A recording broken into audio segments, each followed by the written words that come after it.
Welcome, everyone. Today, I am so excited to bring you a very special guest.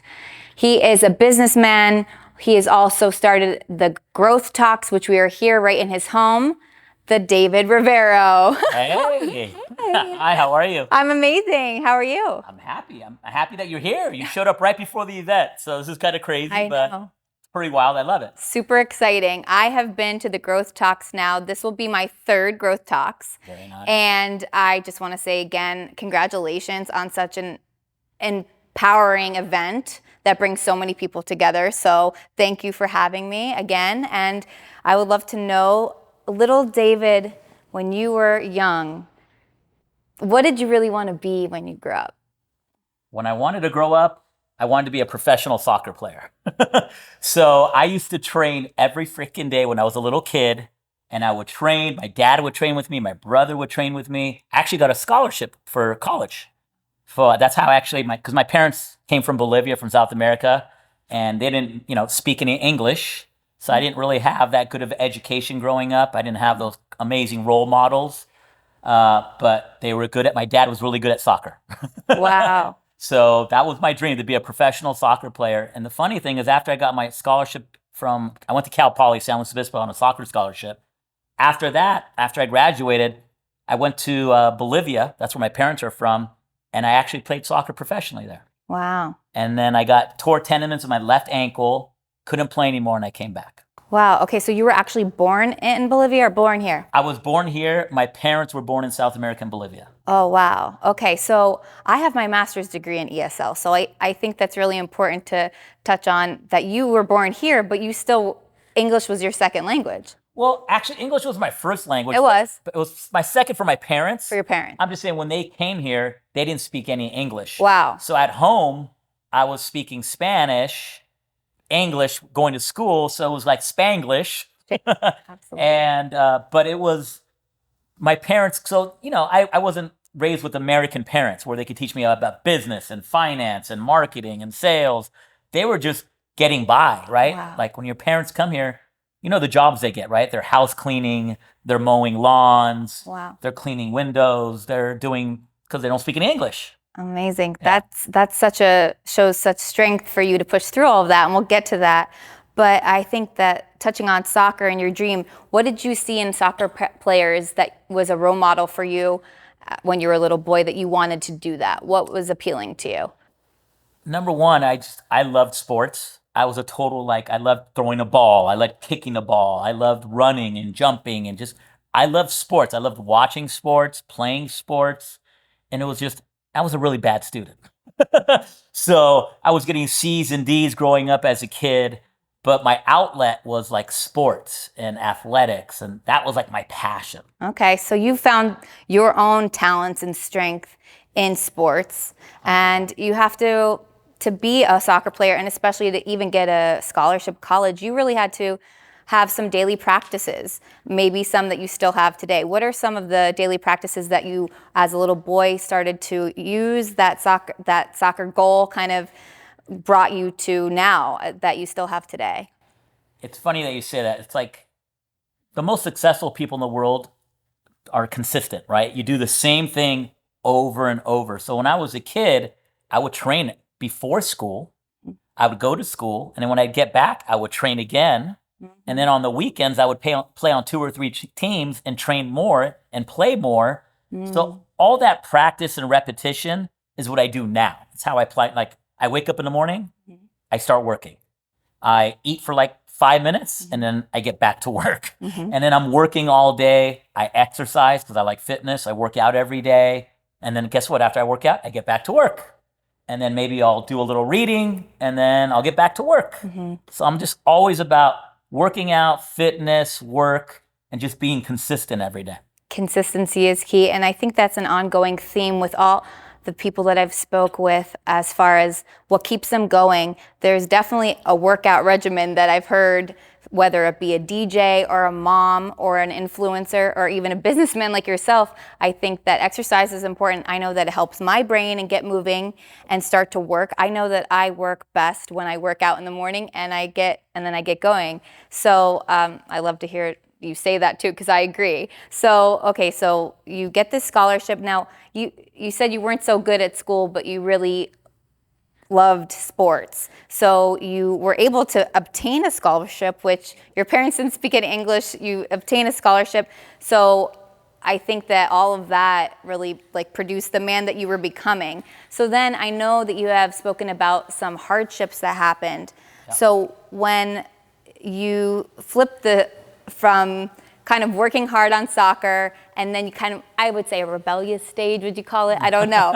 But I know that you spoke about it a few times. So really like what I want to focus to the audience here is just that life wasn't exactly easy for you. You put the hard work in, and then you also, went maybe down the wrong road or something. Yeah. Talk us through that and how you were able to get through it. Yeah, so, and like growing up, right? Like I said, my parents didn't really speak any English. My parents didn't have any money. So I wasn't going to like the best schools. I wasn't going to, I didn't have tutors. I couldn't, I had to kind of figure everything out on my own because my parents didn't really speak English, right? So growing up for education-wise was hard for me. Class was hard. It was like, I had buddies that would like, oh, I didn't even study for the test and they got an A. I would have to study for like 2 weeks to get a C. School was really difficult for me. And and to get a scholarship, I didn't even have the grades. They actually had to work some magic for me. Wow. My SAT scores were so bad, but I was a really good soccer player. So they pulled some strings to get me into college, but it wasn't because of grades, right? And that's it. It was like growing up, that was a challenge. And then as I got older, as a businessman, I had challenges too. Like when I graduated from college, I went to South America, got injured playing soccer, came back, and then I got my first job in corporate America as a headhunter. And guess what happened? I got fired. So I got Imagine that. Yeah. So I got fired for my first job at a corporate America, right? And what did I do when I got fired? I went out with my friends to Hollywood, got drunk, like an idiot. I tried to drive home, and I got pulled over by a cop, got a DUI, went to jail in downtown LA. Oh. By the way, downtown LA jail is not a pretty place. I advise none of you to go. No bueno. Yeah, no bueno, no bueno. So I'm with criminals, I'm with gang members. I feel like the biggest loser in the world. What am I going to tell my parents? I just got fired from my first job. I'm in jail with criminals. This is all just happened to me at the beginning of my career, right? And when I was in jail, I realized there's no such thing as job security in corporate America, right? I got my bachelor's degree. I'm supposed to go up the corporate ladder and make all this money. That obviously didn't happen for me, right? So I go, hey, when I get out of jail, I'm going to start a business. And that's what I did. Wow. That's amazing. So you started a business, but you just got out of jail. So your mindset was you're going to start a business, but you kind of were at a low point. So how did you like pick up yourself and say, I'm going to start a business and keep going? Because some people in that time might just feel like, and they go down the wrong road, right? So they hit a low point and then they get lower on the spiral. Yeah. How did you decide to go to jail and then go upward on the spiral? It's funny that you say that because, yeah, I started a business, but I was young and I didn't know what the hell I was doing. So I tried to start all these different businesses, but I didn't have much experience yet. I didn't really have any skills. So I started all these things and they were all failing. You know what happened is I actually ended up going Chapter 7 BK. I went bankrupt. So I went bankrupt. I couldn't afford to pay my credit card bills. I couldn't afford to pay any of my bills. I couldn't afford to pay my rent. So guess what I had to do? I had to call mom and dad and go, Mom, Dad, can I move back in? So how much of a loser do you think I was? Been in jail, been fired, went bankrupt, started a business, failed, and now I'm living with mom and dad. And at that time, my friends were buying their first home. They were buying their first new car, new watches, new clothes. I don't have any credit cards. I have no assets, no money, living at home with mom and dad. So it was like, that was another very low point of my life. But at that time, I was like, I need to make it work. And my parents, it's funny, I don't know about your parents, but my parents were like, Dave, you got a bachelor's degree. go get a job. I'm like, no, I'm going to start a business. So my parents didn't even believe in me, right? Because they saw that I just went bankrupt. So I'm like trying to start a business. And then I met my friend Tony, introducing me to my business partner, Gary McNally. I met him. He taught me a little bit about marketing. Wait, so how did you meet him? Oh, okay. So my friend Tony and he introduced me to this network marketing company. MLM was like ACN. Okay. I don't know if you know what an MLM is, network marketing stuff. Okay. I went to these meetings and he's all, hey, I want you to meet Gary McNally, my friend. I'm like, okay. So I went to go meet Gary and it was great. We met, we hit it off. We became friends. We didn't start business there, but we just became friends. And then 2 years later, we became business partners. Wow. And then when we became business partners, that's when everything just blew up. Wow. We just kind of started just murdering it. Okay, so you met your current business partner at a networking event. Yeah. Was that kind of any of the inspiration that you had starting this? And I think we'll come back to that. But yeah, it's funny you mentioned that. I mentioned it all. This is our 9th one tonight. Oh, wow. So it's Road Talks 9th edition. Nice. It's 9th one in a row. I do it every month. And it's when, like you said, the inspiration is to provide value and to network. And you might meet that one person tonight or tomorrow that might change your life. What if you meet that one person that's your business partner now and all of a sudden you do millions and millions of dollars in business? Could completely change your life. Absolutely. And I think that team is so important, to have a positive team that you believe in. So you met him and you just had this energy together in a dark time. You met somebody during a dark time. You put yourself out there and he's still your business partner today.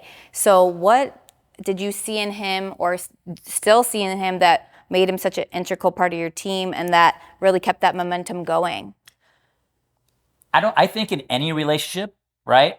You don't start with 100% trust, right? We became business partners, but did I trust him 100% out of the gate? Absolutely not. Did he trust me 100%? Absolutely. I mean, when you go on a date with the guy your first time, do you trust him 100%? Not exactly, no. You're hoping I make it home alive. You earn trust, absolutely. Right, you earn trust. You're like, oh, this guy better get me home alive, Yes. right? So in business, it was like same thing, right? We started, hey, let's start this business. Let's see how it goes. And then none of us screwed each other over. No one was robbing money from the bank, stealing money, or doing any shady stuff. He had good core family values. So do I, right? So we both had good core family values. So what are some of those core family values? not stealing. 101 in business, don't steal and Don't pay your employees. Partners. Yeah, pay your employees. Don't steal. You would think that would be 101, wouldn't you? No, but trust is like you build over time, but number one is work ethic, right? If let's say he was lazy, I would lose respect. So if you have a business partner that's lazy, it's never going to work if you think you're doing all the work, right? You're like, wait, I do 90% of the work. He only does 10% and he's making half the money. There's resentment comes. Absolutely. So I think one critical factor to business partnership is if both parties are contributing and they're both working hard, then it's going to work, right? Because you respect what that person's doing. They respect what you're doing. And then it's like, okay, I like this relationship. So I think work ethic and obviously, and you guys got to get along. When people say, hey, you can't have a business partner that you don't get along with. I mean, this is like he's like your best friend. He's like your brother. He's like, just so you know, I'm not gay, but he's like my husband. You know what I mean? Yeah. I love women. But he's like your husband, your best friend, your business, because you see him every day at the office. You're on the phone with him every day. You're emailing each other. You're texting each other. You have to get along with this person. Absolutely. So, like, never do business with someone you don't like. Like, if I meet the guy and I'm like, I just don't like this guy. Like, I don't care how smart he is and how talented he is. If you just don't like the person, it's not going to work. So it's kind of like finding your spouse. Like, the most two important people you're going to choose in your life is your spouse and your business partner. Those are the two most important people that, that are going to determine your future. Let's get back to family values that you said are so important. Okay. I took away that your family values are that you communicate with each other. You both contribute and put in hard work. So hard work and showing up, communication in any relationship, whether it be your business relationship or a personal relationship, any other core values specifically? Because when someone says values, it can mean a lot of different things. So I want to know what that core is for you, because obviously your success, a lot of people look up to that. So let's talk about those values a little bit deeper. Yeah. So to go a little deeper, I mean, I build trust by it takes time, right? You gotta prove it to me that you're a good person. You gotta prove it to me that you work hard. One key thing is loyalty. That's one I didn't mention. That's 100% one of my key values is loyalty. And what do I mean by loyalty is this person is not going to jump ship for a better opportunity. This person is not going to jump ship because he can make a little more money somewhere else, right? Me and him, we have an ecosystem of businesses. I own a lot of different businesses, 7-figure businesses, 8-figure businesses, and we own them together, right? And there's many times where I started a business, he's not even involved, but I still make him a percentage owner of the company. Why? Because it's just loyalty. And I've done that with multiple companies. And that's just the kind of guy I am. And he knows that. He's like, wow, this guy's, he doesn't even operate them. He probably doesn't even log into the bank accounts. And he's getting a percentage of that company because of all the loyalty he's been to me all these years. So he deserves it because of that. Wow. That's amazing. And that you are able to reciprocate that loyalty with him is really important. I think that a lot of people are experiencing that they have someone that hasn't been loyal to them. They start to get a bitterness or down on themselves about it.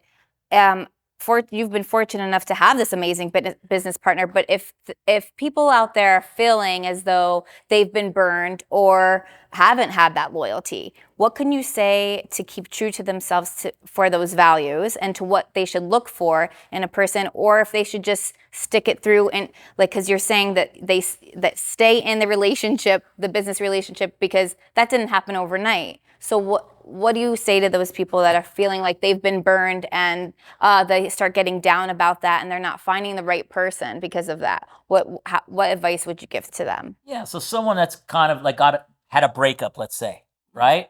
And now they don't trust relationships. They don't trust loyalty, right? And I've had bad breakups in personal relationships, right? I've been very fortunate with business. But me and Gary have brought in other business partners that weren't loyal that we had to get rid of. Okay.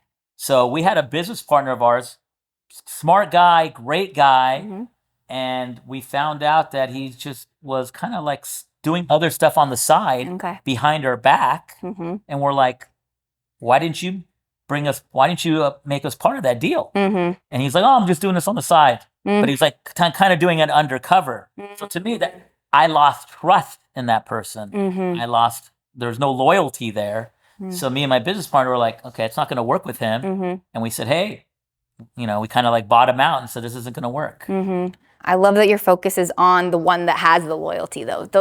Those relationships, you've had them too. You've been burned in business, but you don't focus on that. And I think the focus is exactly where it's supposed to be. It's focusing on the people that you're inspired by, that are loyal to you, and stick by those, and not looking at the relationships that didn't work out or the one that burned you. If you sit in that bitterness, you're not going to, but if you stay focused on the good energy and the people that are growing with you, then you're there. You nailed it. I tell people this all the time because I mentor a lot of people, and I tell them, once something bad happens to you, move on. Literally, I'm over that problem that day. I'm already moved on and thinking about something else. But when someone, excuse my language, screws me over, steals from me, cheats from me, does something bad, I don't hold any grudges. I honestly don't care. I just move on. I go, I can't trust this person now. I know. I'm moving on another direction. Okay. I literally don't spend longer than a freaking hour thinking about it. Okay. I'm already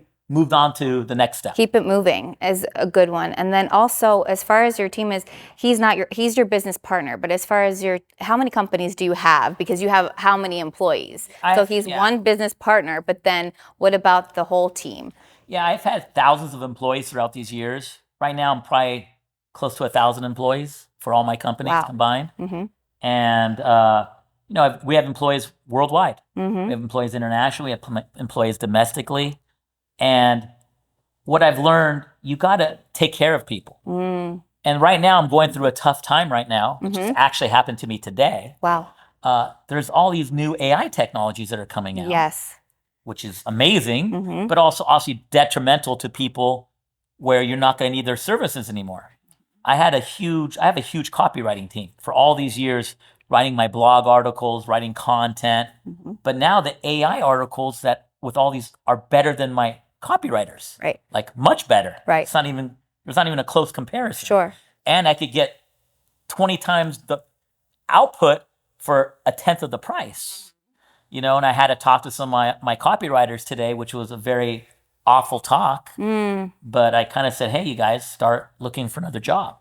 Because now these tools are here and I don't need like 8 copywriters. Right. You know, I might need 1 or 2, but I don't need 8. And I told them to start looking for a job. I'm going to give them a great reference. I'll give them, you know, I'll sign anything. Have your employer call me. I'll make you look like a rock star. But it sucks. I had to have that talk today with people. Right. All right. So with this AI technology that's so helpful in so many ways, but it's also having others have to switch gears and how are you keeping the solid team that you need intact and happy at your companies?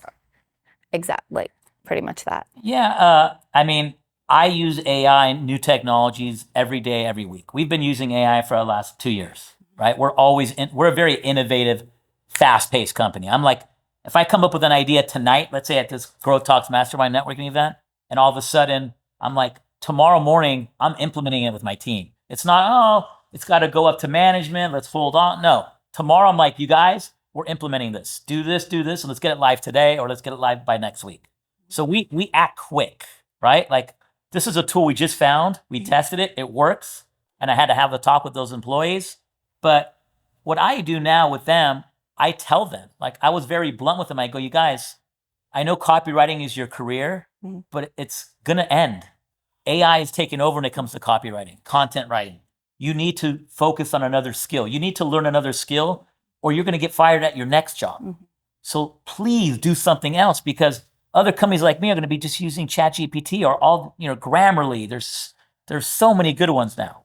So absolutely, and those tools can help us.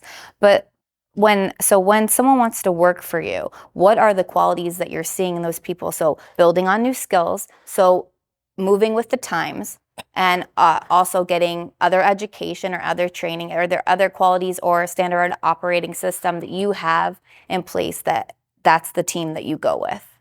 When we hire people, I don't do any of the hiring really anymore, only unless it's like CFO level, controller level, like super high level, management level. All my other, thousands of employees, I don't hire any of them anymore, but just the high level. And when I tell all my recruiters, my headhunters, my HR departments, I tell them, look, you need someone that's coachable, right? If someone that thinks they know everything, they're probably not going to work out, right? So someone that's coachable, that likes to learn, that's a team player, and you want to hire sharp people. People always say, oh, don't hire someone too smart because then they're going to leave. I don't want to hire people that aren't talented. You know what I mean? I want talented people. And even though if I only have them for a year, at least I had a rock star for a year rather than 3 average people, right? So look for good people, and it's hard to be an owner. So even if they're really good, to become a business owner and make money is not easy.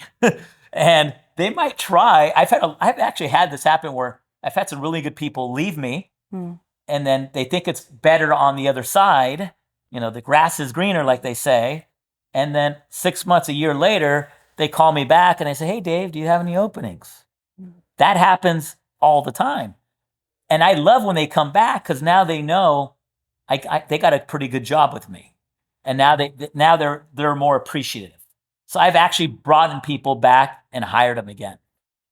Awesome. So to build a good team, they need to be a lifelong learner, hard worker. Yep. And you do find these people with other headhunters, you call them. That's kind of how you find your team. Yeah, like headhunters, I call them recruiters, okay. Right? So I have recruiters that go, and just, LinkedIn now is a gold mine for hiring. Okay. I hire people worldwide on LinkedIn. Everyone's on LinkedIn worldwide. Okay. And it's just, a hiring tool that's so easy. Absolutely. So you find that team and keep putting that teamwork. So that's back to when you were a little boy kicking that soccer ball. Did you really think that when you were a little boy you would live in a house like this? Yes. I'm being honest. Yes. Good. I'm being honest. Like I've always been very ambitious as a kid. I would tell my mom and dad, I'm going to have a Lamborghini. I'm going to live in Beverly Hills. I'm going to live in a mansion. I would tell my mom and dad, my brothers, my friends, I would tell them all the time. Did you live in a mansion at that time? No. Okay. So what spurred on your imagination to have that vision? Because there are little boys out there that are, kicking that soccer ball, but they don't see that house and they don't know, how do I get to that vision? So I just want to tune into that a little bit. Okay. And that's a great question. And what it is I believed in myself and I believed in my work ethic. I was like, no one's ever going to freaking outwork me. I'm not the smartest. I told you I was a very awful student in high school, elementary school, very bad student, right? But when it comes to work ethic, I work my ass off, right? I work my ass off now. I'm the owner. I own a lot of companies. I work harder than all my employees times 10. And that's just what I do. And that's how I knew I would be a millionaire one day. I knew I would own a house like this in Beverly Hills. I knew I'd have a Lamborghini because I was like, I'm just going to work my ass off. No one's going to ever outwork me. Yes, there'll be people that are smarter than me, but I'm going to catch up to them because I'm going to put in so much more time and so many more hours. And that's what I've done my whole life. That's amazing and incredible. I think that it speaks volumes that you just kept putting that hard work in, even when you weren't making the grade, even when you fell flat on your face, you just kept picking yourself up. And I think that it's really important for everyone to know if they are in that spot where they're down in the dumps and they're feeling like I'm in jail and I can't get out of this, to just pick yourself back up and keep going. I think that I know that you gave me some advice and my dad says the same thing. It's just that just do it. And some people are in there and they're in the slump and they don't know how to get out. And I guess I would say what you've taught me and what I've learned from strong businessmen in my life is that you got to just do it and you have to have that inner confidence. Are there any other daily practices besides working out and that keep you focused and able to get up every day and have that grit? Now you have the responsibility of keeping up with it. So I know that in itself, but are there any other, besides working out, be confident in yourself? Is there anything else specific or that you would like to say to, people that are not feeling so hopeful in those moments? In life, you're going to have ups and downs, right? I've been in jail. I've been bankrupt. I had to move in with my parents, right? These are low lives, right? Where my other friends were doing really well. But what's going to get you out of that? This is the secret I'm going to share with you right now. You need to learn a skill and you need to get good at it. What happens when you get good at something? You start getting confident, right? So let's say you're a videographer and you're doing that every single day. You're filming people every day, every week. You're going out. After like a couple months, you're going to go, I'm a badass videographer. I'm freaking good, right? And now you have confidence. You walk into a room, you walk into a conference, you're like, I'm going to crush it today. I've done 100 of these, right? So you need to learn a skill and do it over and over. And then guess what? You get confident. You get good. And that's going to give you that confidence to be successful in life, in business, in relationships, in anything in life. That's the secret sauce. I love it. I think that one of the athletes told us practice makes permanent, not practice makes perfect, but just that building, that skill. Number one, I don't care what business you're in, what service or product you sell, you should be spending 80% of your time on sales and marketing. Not operations, not customer service, not product development. Excuse my language, none of that means a goddamn thing if you don't have sales and you don't have customers coming in your door, right? I could have the cure to cancer. I could cure cancer, I could cure anything. But if I don't have customers, I'm not going to cure anybody. So spend most of your time on sales and marketing. That's one skill. If there's ever one skill that you should learn in life, is sales and marketing. Talking to you right now, I'm selling you how great of a guy I am. I'm just joking, but you know what I'm saying. We're talking, right? We're having a conversation. I got to sell you on my background and my personality and blah, blah, blah, right? I'm constantly, you're going to be selling, you sold me to do the podcast here today. Hey, David, hey, how about we do the podcast before your event? You sold the hell out of me. I'm like, let's do it. Mm-hmm. So we're always selling, but you got to get really good at that skill in your business, not just in personal, but sales and marketing. Focus on that 80% of the time, and only good things will happen.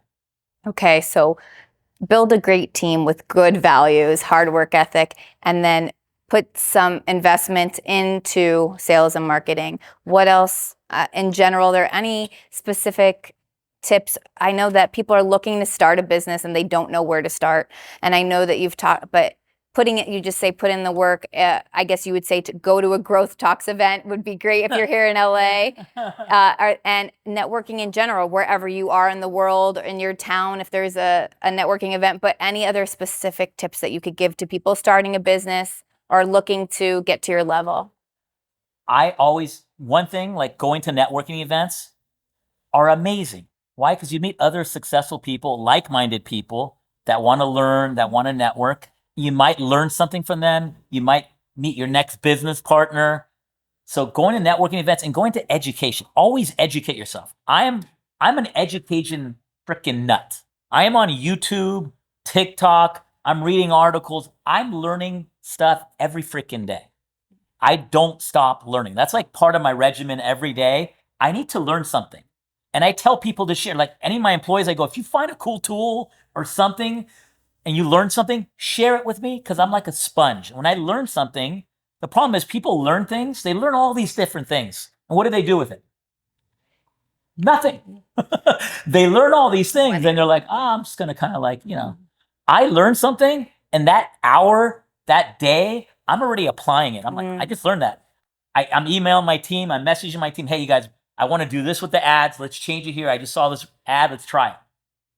I think that's a great That's point. what you got to do. At the networking events, it's not just you're going to a party, you're going to network, right? So let's touch on that. What is the best way to take that connection and actually follow through with it in your eyes, rather than just, drink a free drink and get in your car and go to jail? What would you say?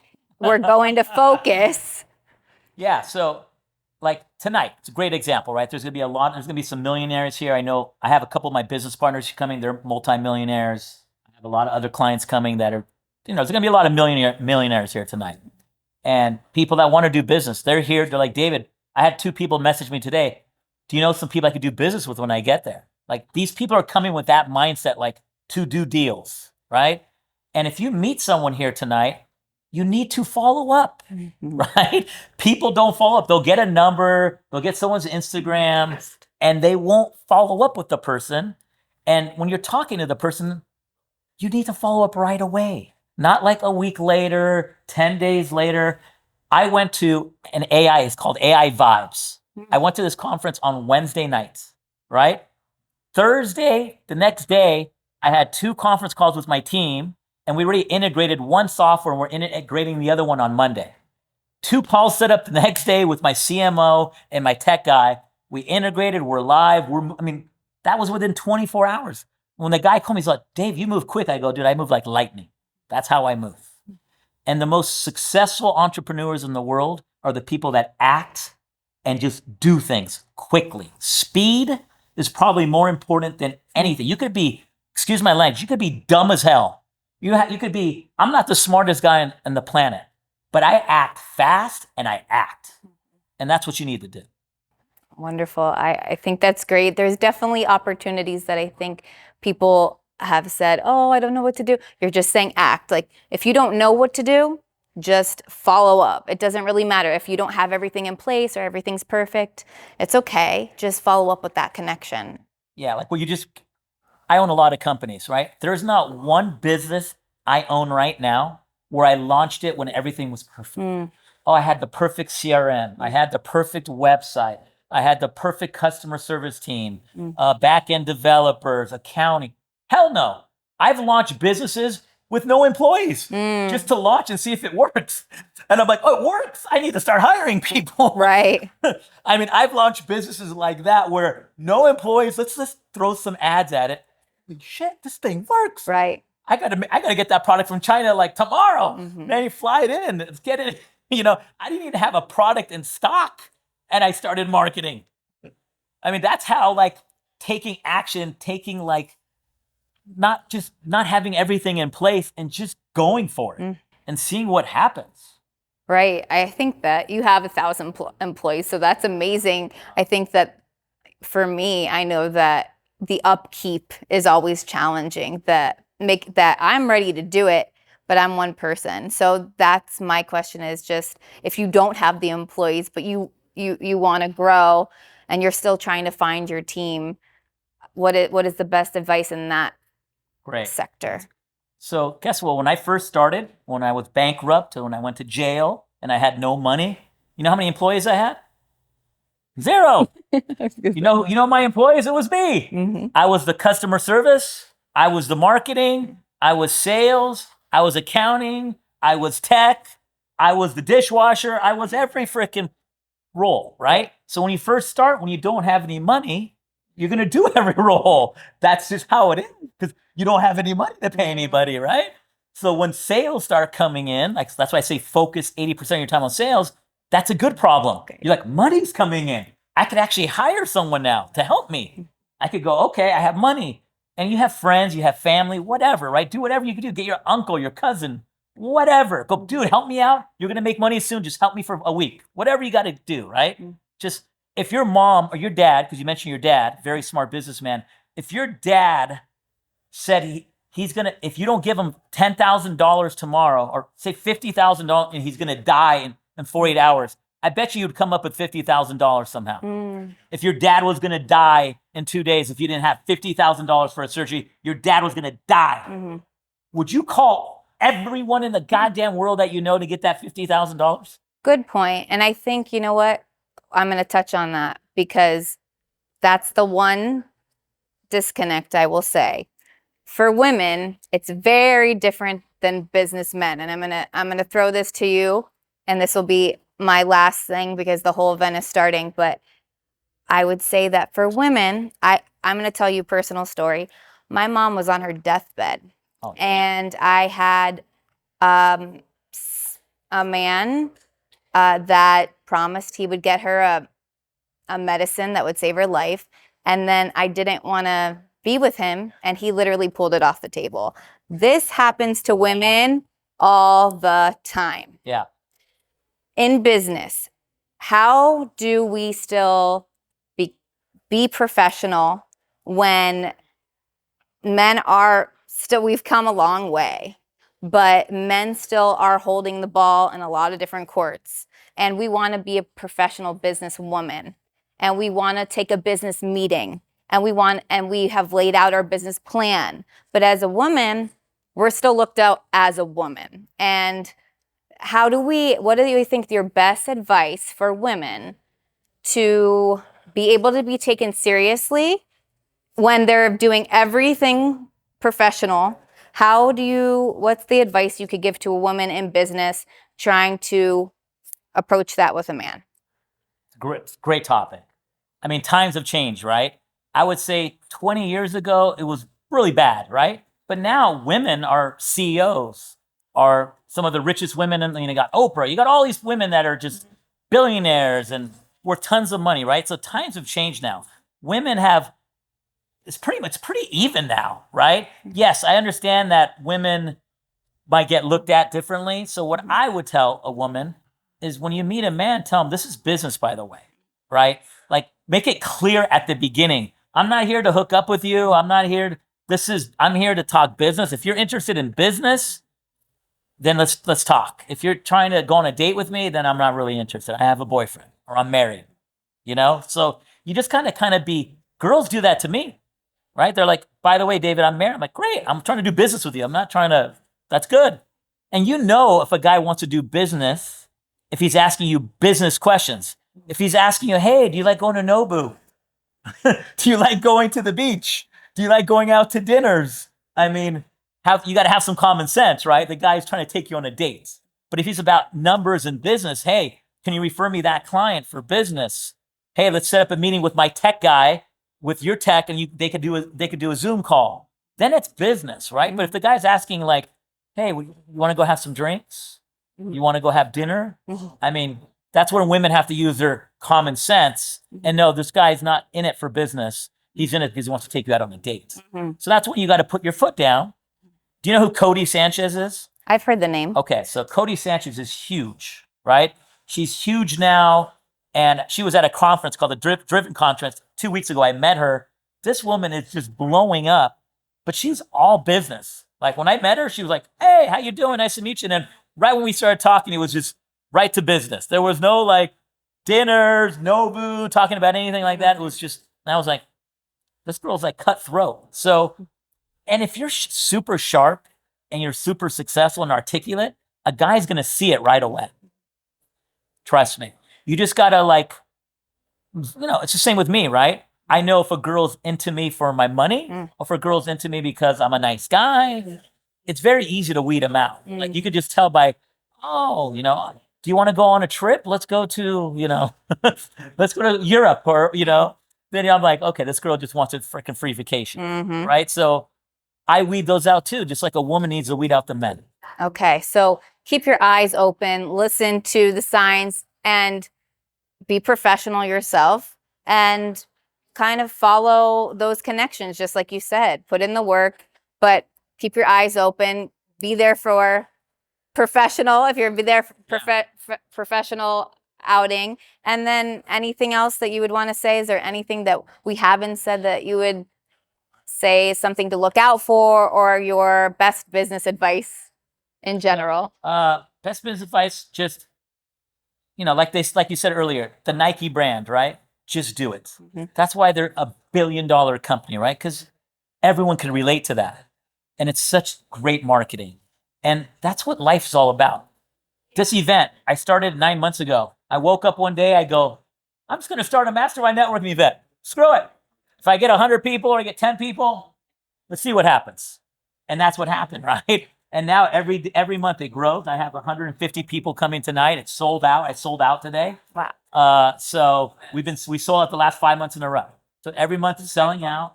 I'm very happy, but you just got to do it, put in the work. And we're all scared, right? But no guts, no glory. If you never try, you're never going to succeed. So you got to at least make the effort. You fail by not trying. And one word of advice I'm going to give right now, my number one thing is you never want to live with regrets. I never want to be 80 years old, 90 years old, go, God, I wish I would have did this. I never want to say that word ever. So do you have any regrets? And this is my last question. This is a beautiful house, and I would say that living here is paradise, but I've been in the most beautiful places that weren't always my paradise. With your Growth Talks event and professionally, personally, what would be your paradise, living your paradise for you? I want to tell you one regret. You said, do you have any regrets? Yes. I have one regret. My one regret is I wish I would have started on social media at least 10 years ago. Okay. I just started posting on social media a year and a half ago. Okay. If I would have started 10 years ago, you know who Gary Vee is? I could have been the Latino Gary Vee right now. You still can. Exactly. I'm 10 years behind, right? But I'm catching up quick. So I'm working fast to get there, right? But that's my one regret. If you're not on social media, you should be on it. Why? Because you're going to build your personal brand. You're going to build relationships. And you're going to grow 10 times faster.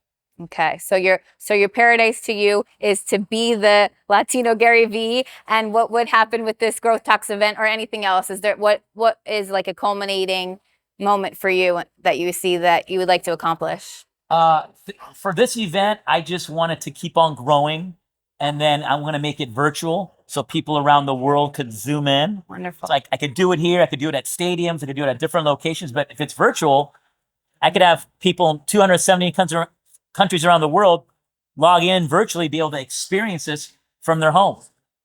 So I'm excited about that. Business-wise, my whole goal is I need to do $1 billion in sales. And I haven't done that yet. So you do have that goal financially. That's just a financial goal. I want to do $1 billion in sales. It's just one of those things that you have on your back of your head. And and I love providing value. That's why I put on this event. I love teaching people. I love providing value to people. I love people networking and growing.